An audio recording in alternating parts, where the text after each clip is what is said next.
चलिए, तो इकाई एक ठोस अवस्था के अंतर्गत आज हम अगले बिंदु पर आते हैं और इसका नाम है, बहुत सिंपल सी चीज़ भी है, बस ध्यान से सुने और प्रयास करें, समझ में तुरंत आ जाएगा और याद भी हो जाएगा। अंतरकण बल के आधार पर अंतरकण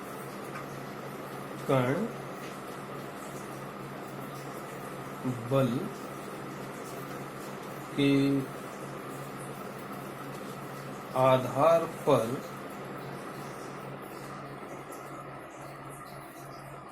क्रिस्टलीय ठोसों के प्रकार। अंतरकण बल के आधार पर क्रिस्टलीय ठोसों के प्रकार। तो चलिए इसके अंतर्गत हम बात करते हैं। तो अंतरकण बल आपको पता है, रचक कण, अवयवी कण, मूलभूत कण, संगठनात्मक कण, इन सभी का अर्थ एक ही है, रचक कण के आधार पर। तो इसके अंतर्गत क्रिस्टलीय ठोसों को मुख्यतः 4 प्रकारों में बांटा जाता है। कौन कौन से 4 प्रकार हैं? पहला, आयनिक ठोस। दूसरा,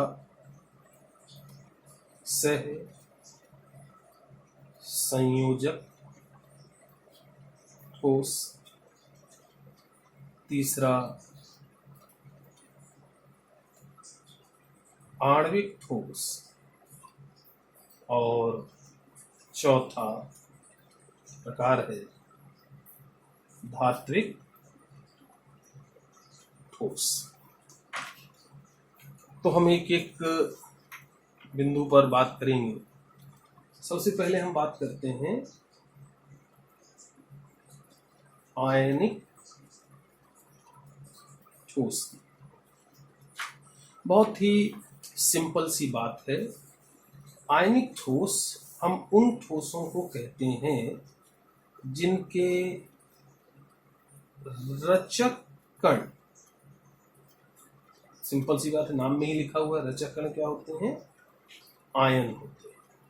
मतलब ये धनायन व ऋणायन से मिलकर बने होते हैं। और बंधन बल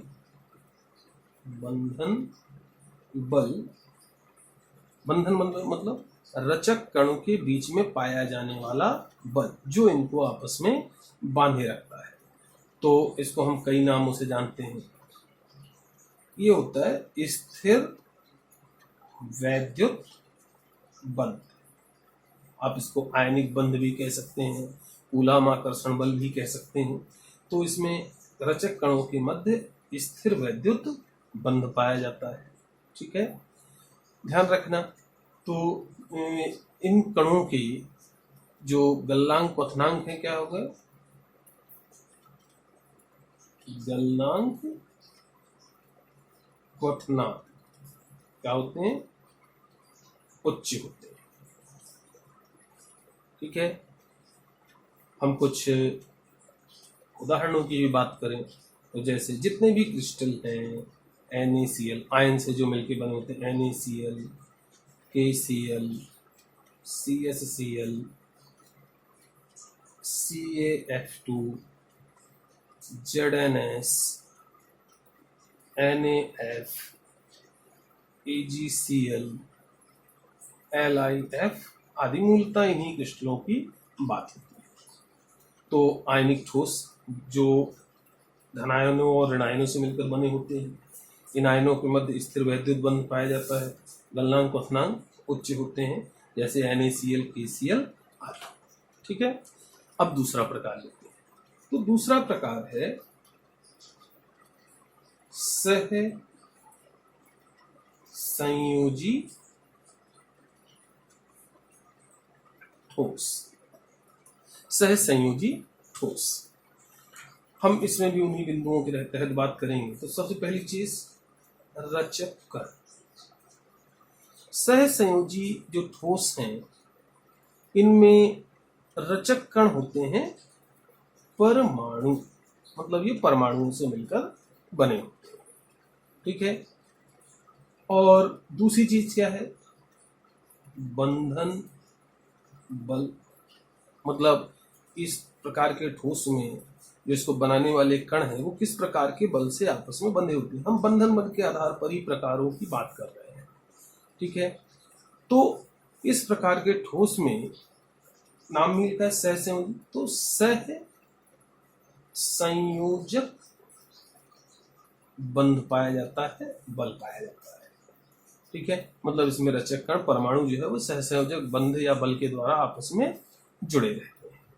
फिर हम आते हैं गलनांक को, हम केवल मुख्य मुख्य बिंदुओं की बात कर रहे हैं, है ना, बहुत ज्यादा विस्तार में नहीं जा रहे हैं। तो इनके गलनांक और क्वथनांक जो है ये भी उच्च होते हैं। ध्यान रखना, आयनिक ठोस जो हैं इनके गलनांक क्वथनांक उच्च होते हैं। ये ठोस अवस्था में विद्युत प्रवाहित नहीं करते, लेकिन अगर इनको हम जो है जल जैसे विलायक में घोल दें या गर्म करके पिघला दें तो द्रव अवस्था में और विलयन की अवस्था में ये विद्युत के अच्छे चालक होते हैं। ठीक है। सहसंयोजी ठोस इनके गलनांक और क्वथनांक उच्च होते हैं, लेकिन ये विद्युत के कुचालक होते हैं। हाँ, ग्रेफाइट अपवाद है। ग्रेफाइट सहसंयोजी ठोस होते हुए भी विद्युत का अच्छा चालक है। तो हम यहाँ पर उदाहरण ले सकते हैं, जैसे स्फटिक, हीरा, ग्रेफाइट,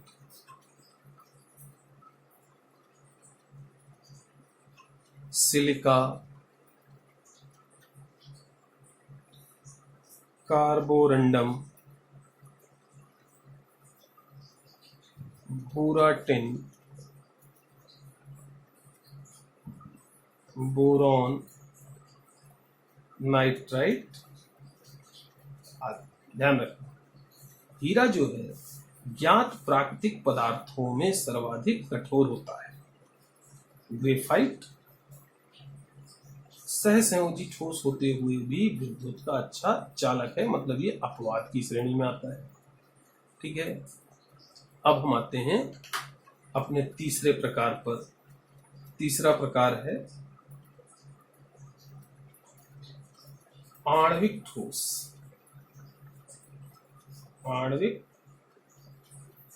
ठोस नाम से ही समझ में आ जाता है।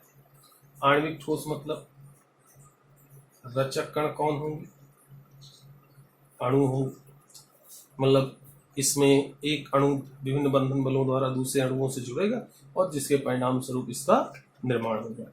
अणु को अणु से जोड़ने वाले जो बल हैं वो दो प्रकार के होते हैं। ठीक है। तो हम यहाँ बंधन बल को अलग तरह से बात करेंगे। बंधन बल इसमें दो प्रकार का होता है। कौन कौन से दो प्रकार है? पहला तो जो ज्यादातर ठोसों में पाया जाता है वो है वांडर वाल बल। वांडर वाल बल। और दूसरा हाइड्रोजन बल। तो अनेक ठोसों में वांडर वाल बल पाया जाता है, अनेक ठोसों में हाइड्रोजन बल पाया जाता है। ठीक है। तो जैसे यहां पर हम बात करें, जैसे ठोस CO2, ठोस O2, इसमें वांडर वाल बल पाया जाता है। लेकिन अगर हम यहीं पर बात करें ठोस H2 मतलब बर्फ, ध्यान रहे, ठोस H2 मतलब बर्फ और ठोस CO2 मतलब शुष्क बर्फ। ठीक है। ठोस CO2, ठोस H2O, ठोस NH3। तो ठोस CO2 ठोस O2 में वांडरवाल अणुओं के मध्य वांडरवाल बल अणुओं के मध्य पाया जाता है, जबकि ठोस H2O ठोस NH3 में अणुओं के मध्य हाइड्रोजन बंध पाए जाते हैं। ठीक है। तो यहाँ पर बंधन बल दो प्रकार से हम लेके चलते हैं, दो प्रकार के होते हैं। दूसरी चीज नेक्स्ट आते हैं गलनांक व क्वथनांक। तो इनके गलनांक और क्वथनांक जो है वो निम्न होते हैं। आपने वैसे भी देखा होगा कि फ्रिज से निकाल के आप बर्फ को कमरे में रखते हैं, वो अपने आप पिघलने लगती है। मतलब गलनांक क्वथनांक कम होते हैं, कोई बहुत विशेष चीज नहीं है। बस आप ध्यान अपने आसपास की चीजों को ध्यान से देखते रहें, अपने आप कुछ चीजें तो ऐसे ही समझ में आ जानी चाहिए और आती भी है। चलिए चौथा प्रकार लेते हैं। चौथा प्रकार है धात्विक ठोस। धात्विक ठोस नाम में ही लिखा हुआ है। इसमें पहली चीज रचक कण। तो इनमें जो रचक कण होते हैं वो हैं धातु परमाणु, मतलब ये धातु परमाणुओं से मिलकर बने होते हैं। और फिर दूसरी चीज आती है कौन सी, बंधन बल। तो इनमें धात्विक बंध पाए जाते हैं, धात्विक बंध, ठीक है। धात्विक बंध विशेष प्रकार का बंध है जो कि धातु परमाणुओं के मध्य बनता है। और गलनांक व क्वथनांक की बात करें तो निम्न से उच्च, मतलब आप ये नहीं कह सकते कि निम्न होते हैं या उच्च होते हैं। कुछ धातुओं के गलनांक क्वथनांक बहुत कम होते हैं, कुछ धातुएं हाथ पर भी पिघल जाती हैं, और कुछ के बहुत उच्च होते हैं, जैसे कॉपर लोहा, है ना। तो निम्न भी हो सकते हैं और उच्च भी होते हैं, ध्यान रहे।